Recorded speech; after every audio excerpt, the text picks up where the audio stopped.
My name is Emily Carter, and I am 33 years old.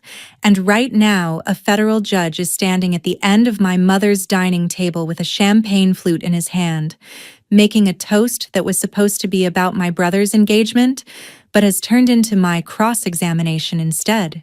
He has just stopped walking, right in front of my chair, and every conversation in the room has snapped shut like a door. A minute ago, he was talking about family and honesty and how trust is the foundation of everything. My mother was glowing. My brother was grinning. His fiancée was looking at him like he hung the moon. Now the judge looks down at me and says in this calm courtroom voice that carries all the way to the kitchen, I have to say, "I am surprised to see you here." His eyes do not move. They stay locked on mine. Then he asks the one question that rips my family story in half. Who are you to them exactly? The room freezes. Forks stop halfway to mouths. Even the air feels like it is holding its breath. My mother lets out this thin, high laugh and tries to jump in with some smooth line about me being her daughter, who does simple office work up in the city. But the judge does not look at her. He is still watching me like he already knows the answer and just wants to see if I will lie. And under that stare, my brain flashes back to 1:30 this morning when my phone lit up on my nightstand, and my father said, "Tomorrow you can come to dinner with your brother's future in-laws, but keep your mouth shut." And my mother's voice came sharp in the background.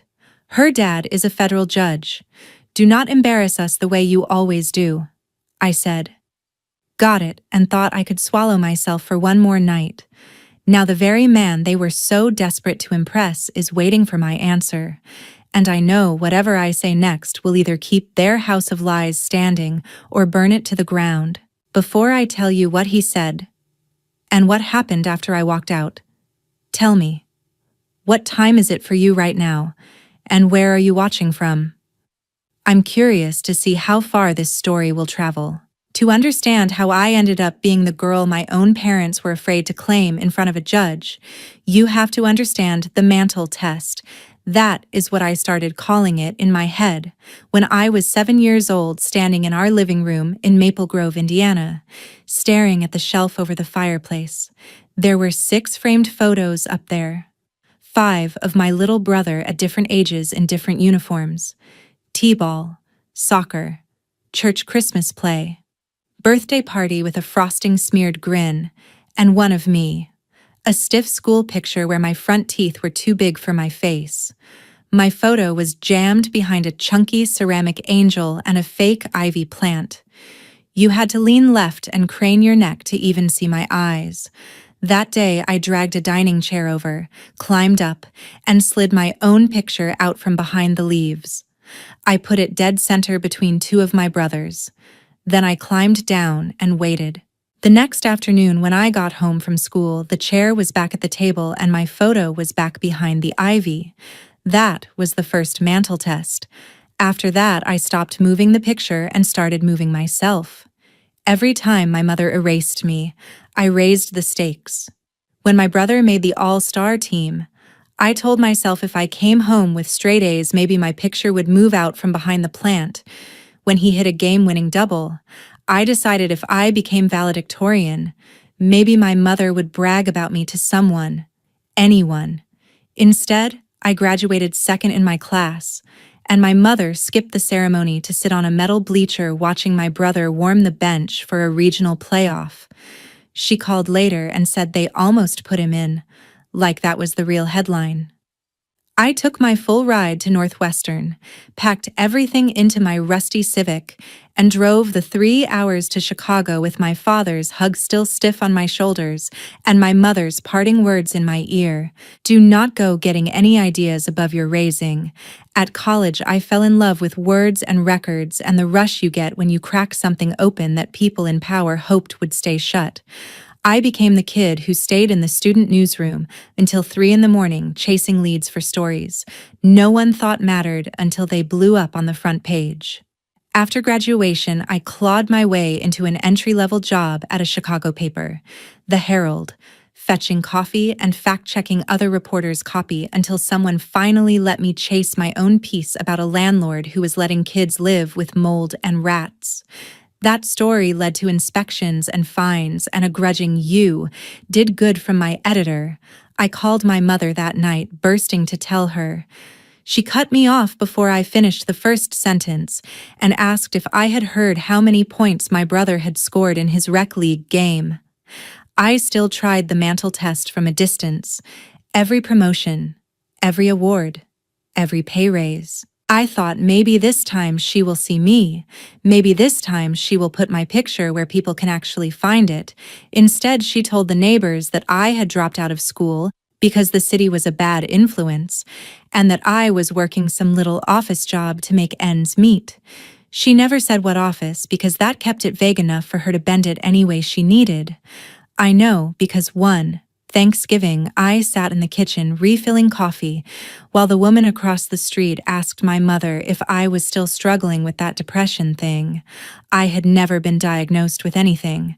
My mother just lifted her eyes in this tragic way and said, "She is very private. We do not talk about it."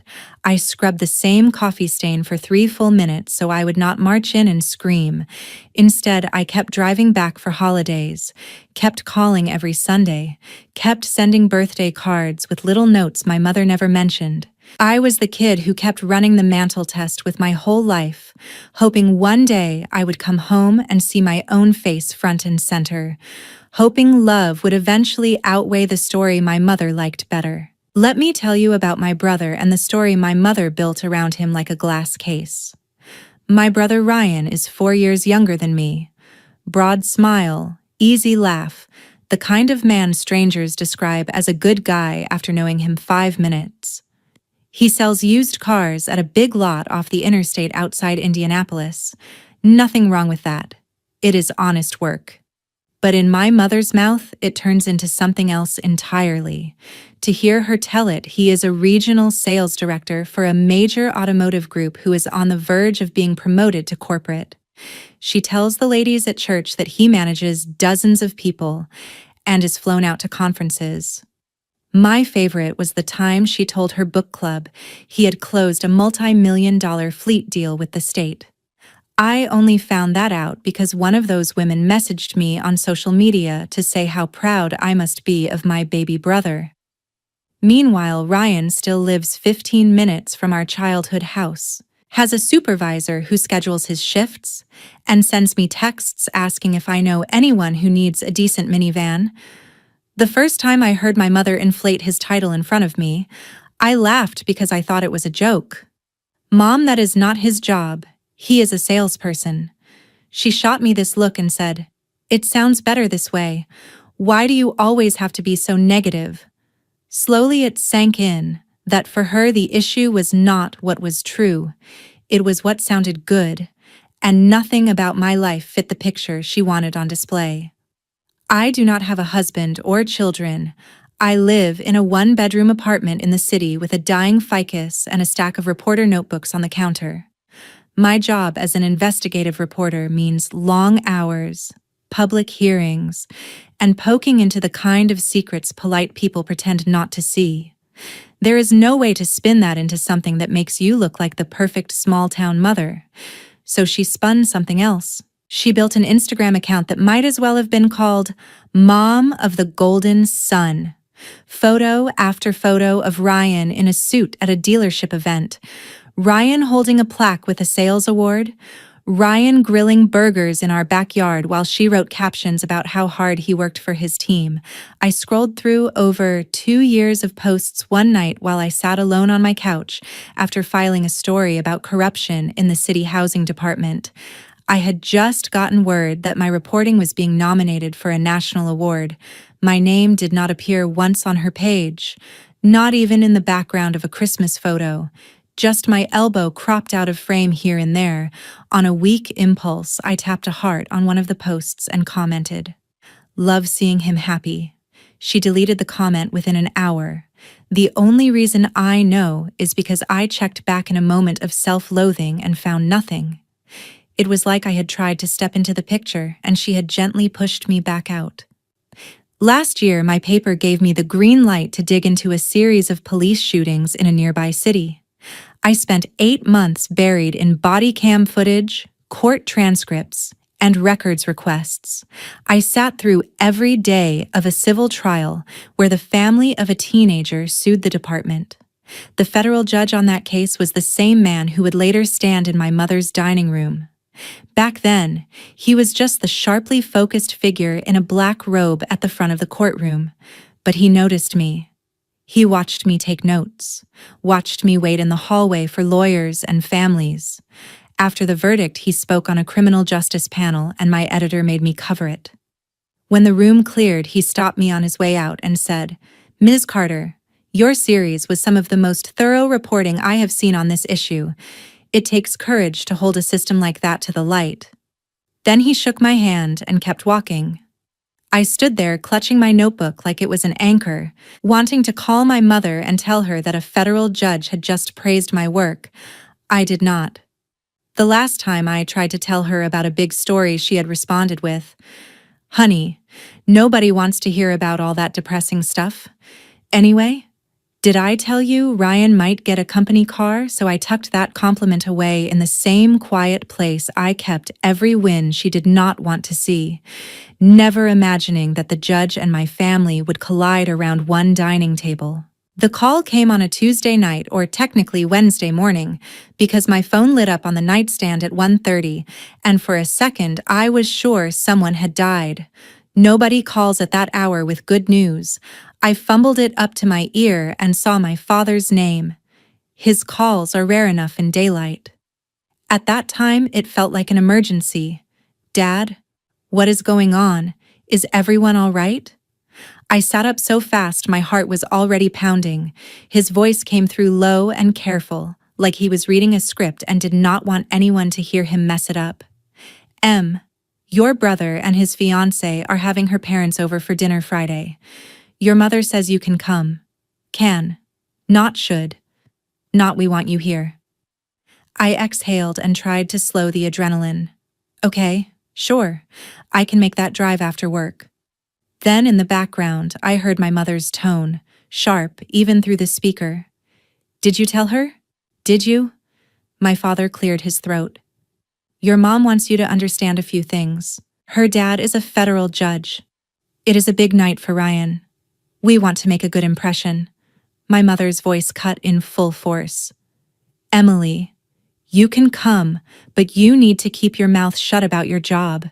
Do you understand me?" I stared at the dark ceiling like it might give me patience. "Why?" "Because this dinner is about your brother, not you. You have that reporter thing, and your stories upset people. I do not want any of that at my table. Just tell them you work in an office in Chicago. Do not go into it. You know how you are. I knew exactly how I was. I was the kid who got told I was making a scene any time I did something that could not be turned into a brag about my brother. Even when I was 6, that scene was as small as talking for too long about the book I was reading. I clenched my jaw so tight my teeth hurt. "Mom, my work is not a scandal. It is my career. It is what I do." She snorted like I had just told a joke that annoyed her. "You always have to make things difficult. Do not embarrass us in front of important people. You think they want to hear about some crime stories from the city?" There it was plain. Not that she was proud and awkward about showing it, but that she was ashamed and wanted it hidden. I could have argued. I could have said, "You know, that important person has personally thanked me for my reporting." I could have said, "I am 33 years old and I am not going to lie about what I do. So you can pretend I am smaller than I am." Instead, I lay there in the dark with morning deadlines already circling my brain and heard myself say, "Fine." My father let out this relieved sigh and said, "We will see you Friday, kiddo," like he had just dodged a bomb. When the line went dead, I rolled onto my back and stared at the hairline crack in my bedroom ceiling. The mantle test had followed me all the way to Chicago, and I was still failing it. Friday, I clocked out at the Herald a little early, traded my usual jeans and press badge for dark jeans, a navy blouse, and the blazer I had worn on stage the night I accepted that national award for the police shooting series. I had not planned to. I had reached for it on habit. But as I slid my arms into the sleeves, I realized why it felt right. It was my armor. A quiet reminder that whatever story my mother told in that house, I knew who I really was. The drive from the city to Maple Grove is just under 3 hours if the traffic gods are kind. Cornfields, billboards, truck stops, and long stretches of highway thin as a string. Usually I fill it with podcasts and coffee. That day I drove in silence, replaying years of small edits and outright lies. The time a neighbor told me she was sorry my writing had not panned out when I had just been promoted. The time my aunt squeezed my arm at Thanksgiving and whispered, "Your mother says you are still struggling, but we are praying for you." Like my independence and my career were an illness that might clear up if I just came home and worked at the bank. Halfway there, I pulled into a gas station and stared at myself in the reflection of the window while the tank filled, high cheeks from my father's side, my mother's gray eyes, the blazer sitting on my shoulders like a secret. I tried to picture walking into that house and saying, "I refuse. I am not doing this." Then I heard my brother's laugh from 1,000 childhood afternoons when I read to him while he colored at my feet, and I thought, one quiet dinner, that is all this has to be. I can swallow myself for one night to make things easy for him. What I did not realize yet was that it would not stay my secret for long. I pulled into my parents' driveway an hour before anyone else was due. The house looked exactly like it had since I was a teenager. Same shutters, same wind chimes, same wreath my mother swapped out every season like a stage set. She opened the door before I even knocked, hair sprayed into place, lipstick perfect, eyes already scanning me from head to toe to see if I matched the story she planned to sell. "You are early," she said. "Not a hello or a hug then. Come in, we need to walk through a few things." She moved through the house like a director setting marks, gesturing at chairs, glasses, plates. "She will sit here, her parents there, your brother at the head. I will be here. You can sit down there." She pointed to the far corner of the long table where a single place card with my name waited quietly away from the center. I almost laughed because of course even the dinner geometry kept me on the edge.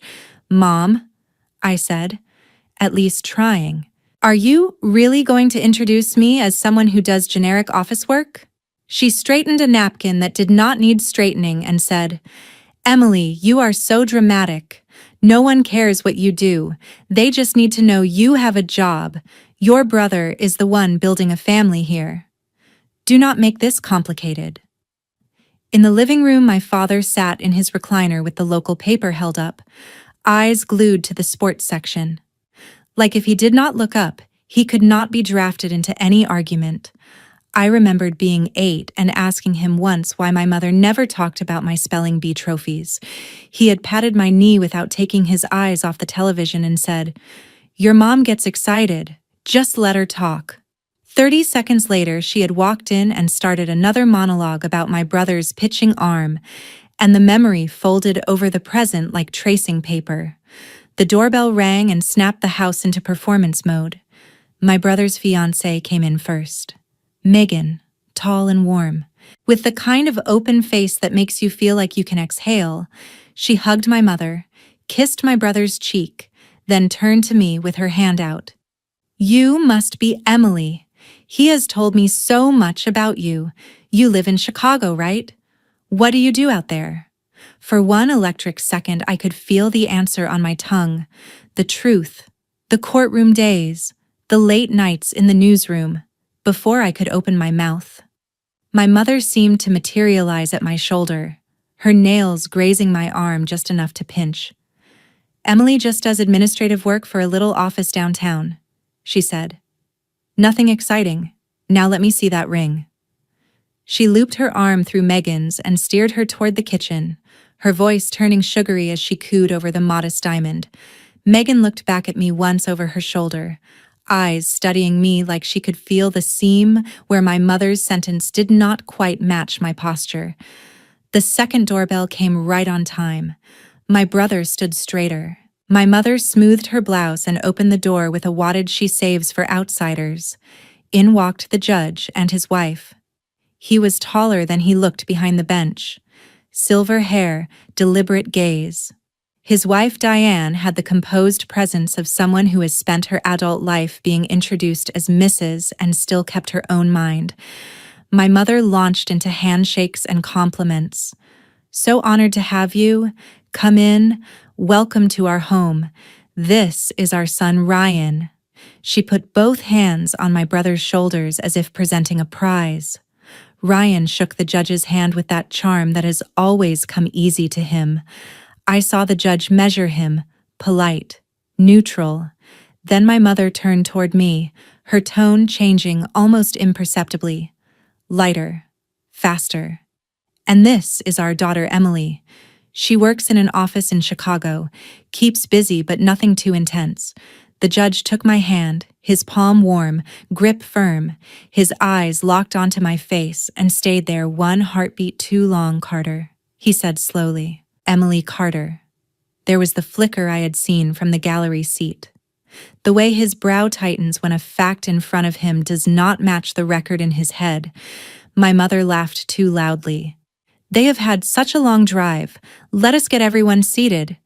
She broke our handshake by steering him toward the table. But as he moved away, he glanced back at me, not like a man who thought I looked familiar in that vague high school way, but like someone scrolling through a mental file. Dinner began with my mother in absolute command. She poured wine, refilled bread, and narrated my brother's supposed achievements in a steady stream. She is always telling us about the big accounts he handles. My father from the recliner said nothing, just relocated to his chair at the far end and applied himself to the roast. Every time I lifted my voice even to say something innocuous. "That salad dressing is really good, Mom," or "the pork is cooked perfectly." She slid something in front of me to send me away from the conversation. "Emily, will you grab more ice? Emily, could you check on the rolls? Em, why do you not go see if the coffee is ready?" The judge watched it all. His wife watched even closer. I caught Diane noticing the way my mother redirected any question that drifted my direction, when Megan tried again with, "So Emily, do you like living in the city?" I began. "I love Chicago.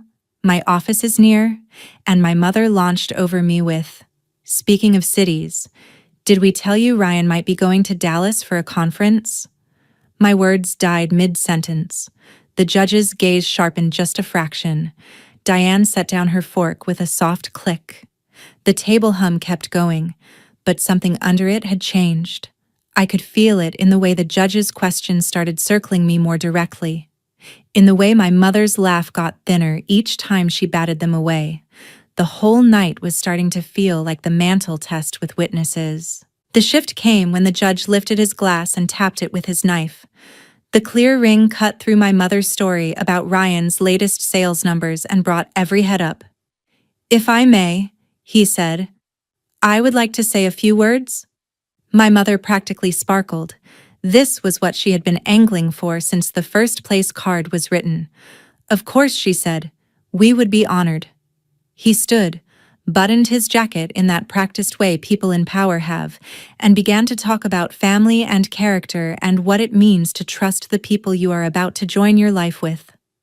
He spoke first to Megan, telling her she had always had a talent for seeing people clearly, that it was a gift. Then to my brother, saying, "I believe in second impressions as much as first ones. This dinner was meant to let us see each other." My brother smiled like he had just passed an exam. My mother's hand found my father's under the table. He sat rigid, letting her squeeze his fingers like she always did when she wanted him to act supportive. Then the judge began to walk slowly around the far side of the table as he talked, an old habit from his courtroom days, addressing the jury, making eye contact with each person.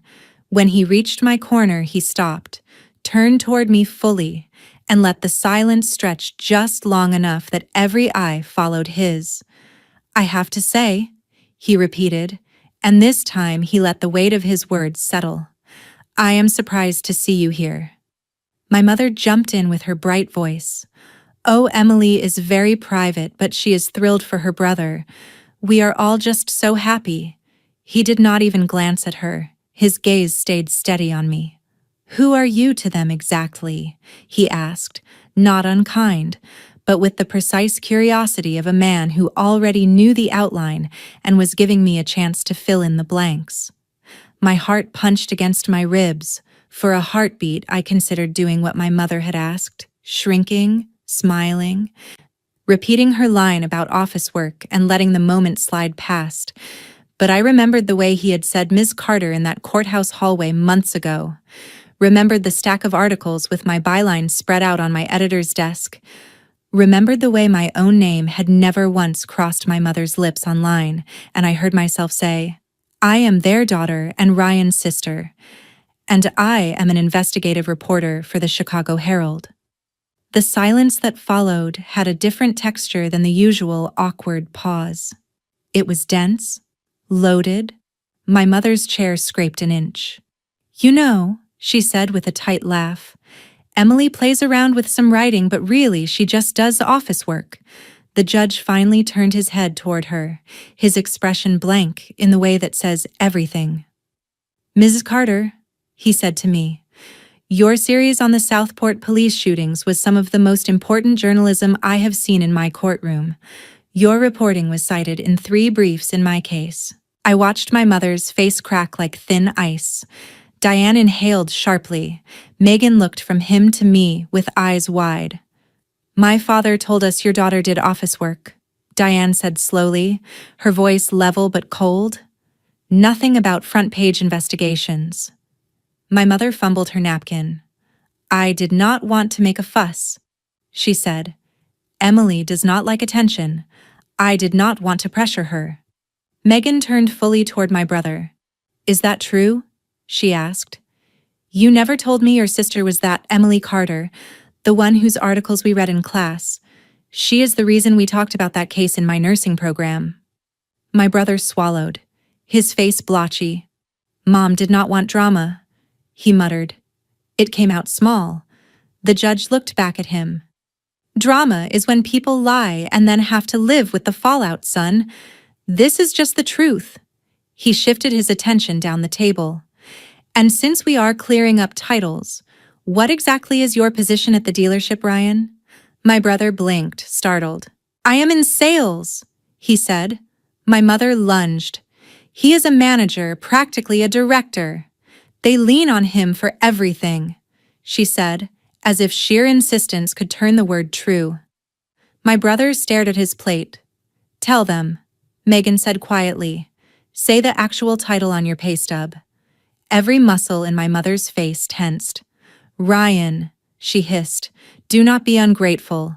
The judge raised one palm, that subtle courtroom gesture that brought entire proceedings to heel. "Let the man answer, Ryan," he said.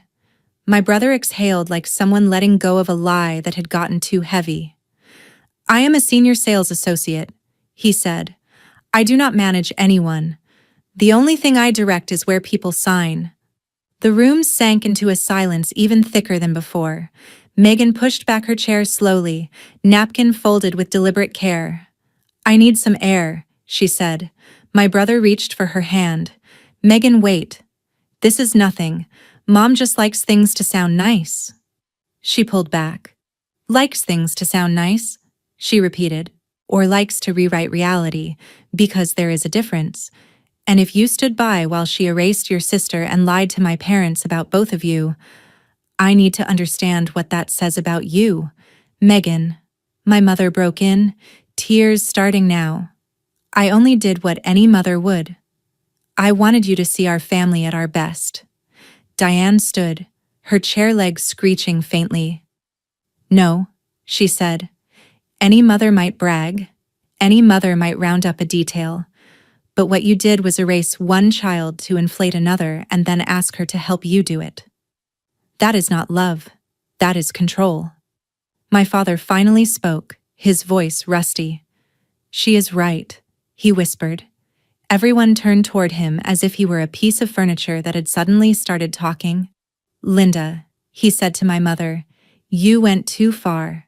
Tears streamed down my mother's cheeks now, some performative, some from a real terror of losing the story she had clung to for years. "I did this for you, Ryan," she said. "I wanted you to have a good life. Good opportunities? Who would want to marry into a family where the daughter stirs up trouble and the son sells cars?" Megan let out a sound that was almost a laugh and almost a sob. "You did not think a federal judge and a nurse could handle the idea that your daughter holds police accountable and your son has an honest job?" she asked. The judge reached into his pocket and pulled out a card. He walked the few steps to my corner and placed it by my plate. "If you ever want a reference for a panel or a fellowship, Miss Carter," he said, "you have my number." In that moment, my mother's world finally tilted. The man she had been desperate to impress was not looking at her golden son or at her carefully arranged centerpiece. He was looking at the daughter she had tried her hardest to pretend did not count. Megan straightened, wiped her eyes, and looked at my brother.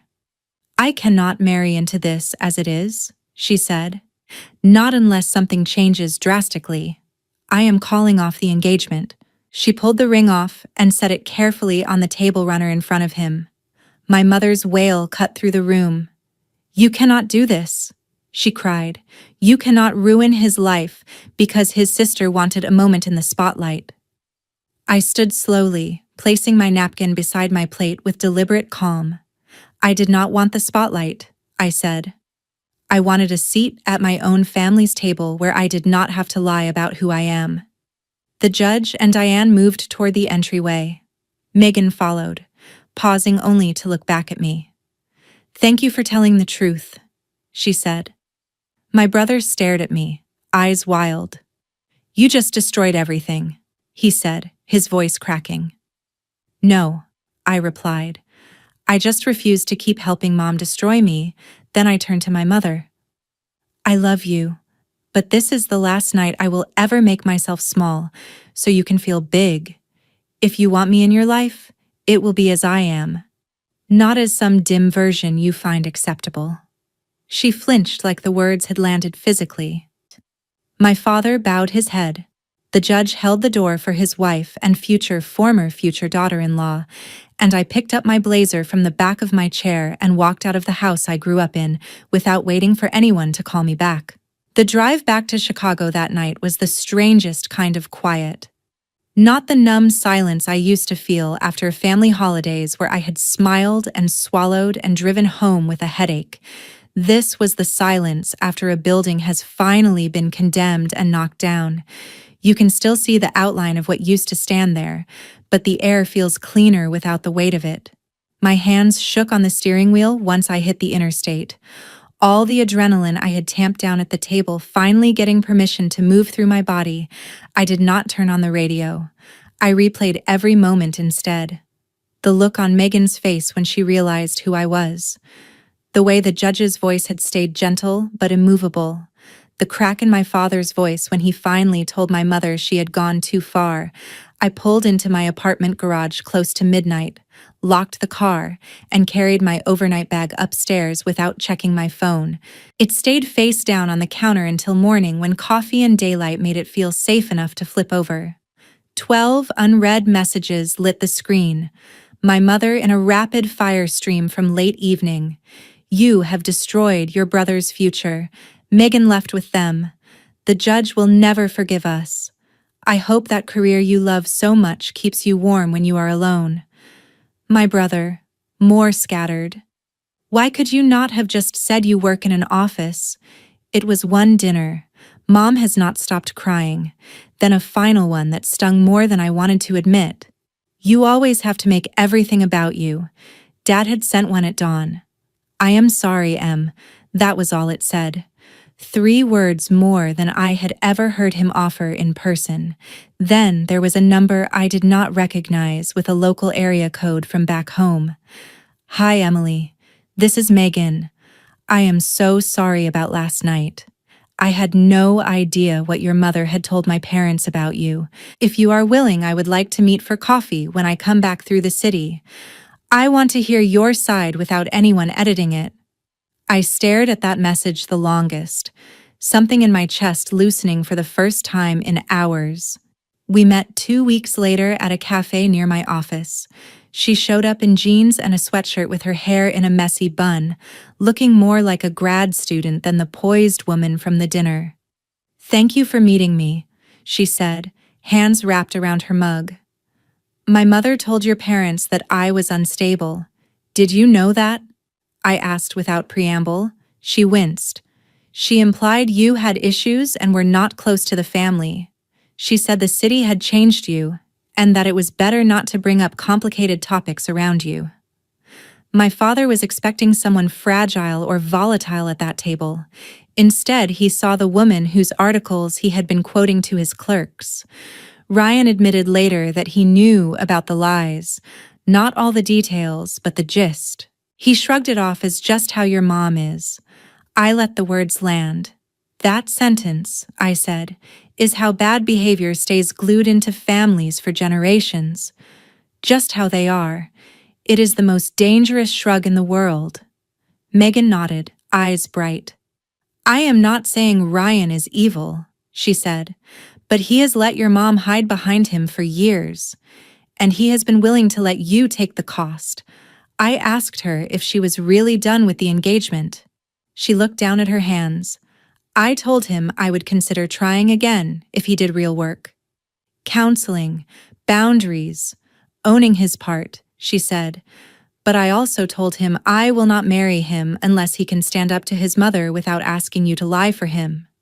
A month later, he called me himself. Voice rough. "I am starting therapy," he said. "I do not know what I am doing, but I know I cannot keep pretending mom is harmless."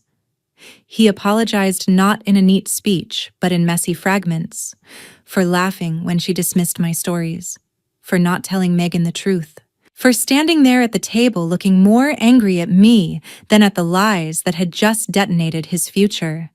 My mother did what she always does at first. She went silent. For 6 weeks, there were no guilt-soaked messages, no passive-aggressive holiday group texts, just a quiet from Maple Grove that was not my doing and for once did not feel like punishment. It felt like a system forced to shut down and reboot. The first break in it came in the form of a short text. "I miss you." No accusations, no strings. I waited a day, then replied, "I miss you too. But I will not come back into your house under the old rules. If you want me there, it has to be as your daughter, the reporter, not the imaginary office girl." She did not answer right away. In the meantime, life went on. I covered another case. I had dinner at the judge's house with him and Diane when they invited me for what they called a do-over family meal. Megan came too. Not as Ryan's fiancée, but as herself. We sat at a round kitchen table, no head seat, no place cards. Diane passed me the salad and at one point said, "Emily, in this house you never have to pretend to be anyone but who you are." The sentence landed harder than some court rulings I have read. A simple statement that felt like the opposite of every mental test I had ever run. About 3 months after the dinner, my mother called on a Tuesday afternoon while I was at my desk reviewing documents. I stared at her name as it buzzed, then answered, "Mom." A long breath, then a smaller voice than I had ever heard from her. "I do not know how to do this," she said, "but your father says I should try starting with the truth." I wanted that night to make us look like a family worth marrying into, and I was terrified that if they knew who you really are, they would think less of us. It came out twisted. I stayed silent, let her sit in it. Finally, she said, "I am sorry for lying about you. I am sorry for asking you to hide. I do not understand your world, but I should have asked you to explain it instead of pretending it did not count." It was not the grand public apology some part of me had dreamed about. Not her standing up in church and confessing that she had erased me. But it was a crack in the wall I had thought might never shift, I told her. I will not accept being made small again, but if you are willing to learn a new way to be my mother, I am willing to try. A few weeks later, I drove back to Maple Grove for the first time since that disaster of a dinner. No big event, just a Saturday afternoon. My father met me on the porch and pulled me into an awkward hug that lasted 2 beats longer than usual. Inside, the first thing I noticed was the mantel. 6 photos still, but this time my childhood picture was not behind the ivy. It was front and center next to Ryan's most recent shot. The plant had been moved to the side, crook, like my mother had not quite known what to do with it. I stood there looking at that simple change and understood that this was as close as she could come right now to standing in front of a judge and saying, I was wrong. Later that night over meatloaf at the kitchen table, she asked, So how does the story of yours go from an idea in your head to the front page? It was a basic question, the kind any parent might toss out lazy over dinner. For me, it felt like a door opening, I answered, step by step. And she listened without changing the subject, without redirecting to Ryan, without making my work sound like a cute hobby. Here is what I want you to take from all of this. If you have ever sat at a table where your own family treated you like an extra in their play, love that demands you shrink is not love, it is management. If someone needs you to lie about who you are so they can feel comfortable, they are not protecting you. They are protecting the story they tell about themselves. The night that Judge stood in front of me and asked who I was to my own family, I thought I might lose my mother for good if I answered honestly. What I lost instead was the role she had cast me in, the invisible daughter who keeps quiet so the golden child can shine. Roles can be recast. Boundaries are not walls, but doors. And you get to decide who walks through. If you are sitting at a table right now in your own life where the price of admission is making yourself small, ask yourself who taught you that was the cost of belonging and whether they have actually earned that much power over you. And if you could say one sentence to the person who tried to make you small, what would it be? I hope you write it down somewhere, even if they never hear it, because the first person who needs to know you are done shrinking is you.